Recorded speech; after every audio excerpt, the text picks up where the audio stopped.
And we're back. I'm Hillary Bailey, and you're watching the Senior Care Conversation on Now Media Television. All right, guys, welcome back to the Senior Care Conversation. I am still here with Denea High-Easton, who is a legal planning attorney, an elder law attorney, a probate attorney. She's all the things. So in this segment, we're going to talk about when couples don't agree on planning or what they want. How do we deal with that? So my first question is, why do couples often avoid planning until it's too late?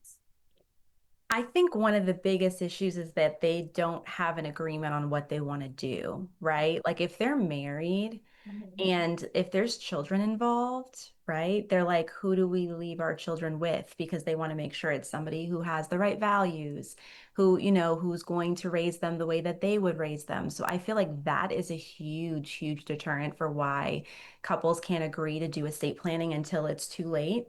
The other reason is fear.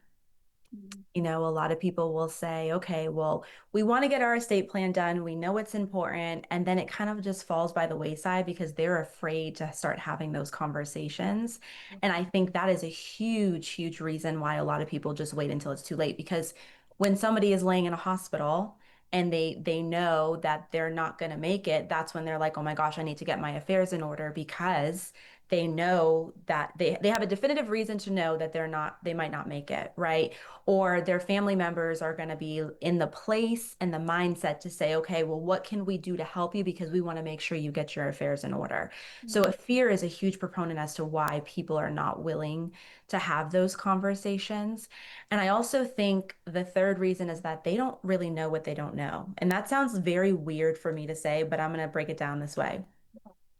They are in situations where they're kind of going through life, or they don't think they need an estate plan because they're like, oh, well, I don't own that many assets. I don't own, $1 million to be able to protect it. So they're just thinking, well, it'll just go automatically to my family members. No worries. And so those misconceptions actually prevent people from doing the proper planning, not putting themselves in a situation where it is too late. And then the other thing is that a lot of attorneys are not going to be at your beck and call, right? So, like, by the time you actually need something, you need to then find an attorney who's available to take the call to make sure that things are put in place properly. I mean, I call myself kind of the bedside attorney because I'll travel to different prospective clients to where they need to get their estate plan done, but that's not very common in a lot of places. And so there's so many reasons why people don't do it, but they also don't know what types of questions to ask. They're like, okay, well, we are going to wait until we need to worry about it because we don't know what we're supposed to ask. Like, I don't want to go to an attorney and not have enough information. And it's a misconception, right? You can come to the attorney and ask all the questions you want. That's what we're here for, to educate you just as much as we are helping you through the legal process and planning your documents. So there's so many reasons. I mean, we can literally talk here for the next 2 hours as to why people are not able Yeah. to do their estate plan when the time comes until it's too late. But I really want to encourage all of your viewers, like you have to get your estate plan done. I mean, if you don't know what questions to ask, just find an attorney, start to have the conversation, and they'll help guide you because our job is to make sure that we ask the right questions so that you start to think about what a potential plan could look like before it's too late for your family members. So let's talk about the what ifs. What if they don't plan? And you've got some, like you talked about, somebody laying in a hospital bed and they pass and they don't have anything laid out. What happens then? Oh, it's so sad. Okay, so if people do not plan, it depends on the situation that we're talking about. So let's start off in, the legal capacity situation, right? Let's say somebody is in a hospital, they become incapacitated, the doctors put in their chart, they're incapacitated, they can't make decisions for themselves. Now that means that you have to file a guardianship application in the court to seek a legal authority to make decisions for this particular person. You can make decisions. There are two things. It's called a guardian of a person, which is basically where you take care of their person, help them get clothes. Then there's a guardian of the estate, which is if they have money, you need to get legal authority to be able to handle their money. But it's a very long, very drawn out, very expensive process to go through the guardianship courts. Instead of just spending a little bit of money, I'm not going to say a little, but spending money on an estate plan beforehand.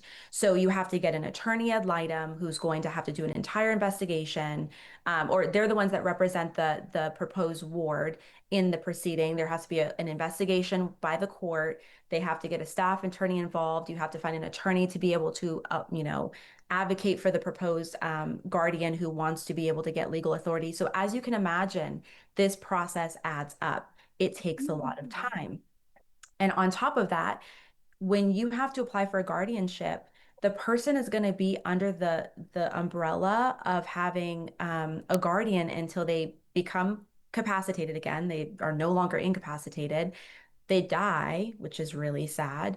So you can imagine people are going to have to be paying an attorney to do reports every single year to have to make sure that the court is informed about, right, what's happening with this ward. And so that is the danger of not having just those two documents I discussed, the durable power of attorney and the medical power of attorney. Could you imagine if people just knew that, right? Two Wow. documents versus spending hundreds of thousands of dollars to get someone to get legal authority. So that's the danger for legal incapacitation. The other side of that Right. is Keep that going. No, keep going. yeah, the other side of that is if people die without a will, there's something called intestate succession. So what that means is that you did not outline what you wanted your wishes and your desires to be on who you want your property to go to. Because of that, you then have to apply for the probate court, seek somebody known as an administrator to say, hey, listen, this person has died. I need to be able to get access to their property so that I can transfer legal title over to the beneficiaries that are, it's a default law. So the law is already created on who's going to get what property. So let's say there's a couple, this happens all the time. It's so sad. There's a couple that is married and somebody leaves and they don't legally get divorced, right? And they don't speak to this person, have no desire to have a conversation with them.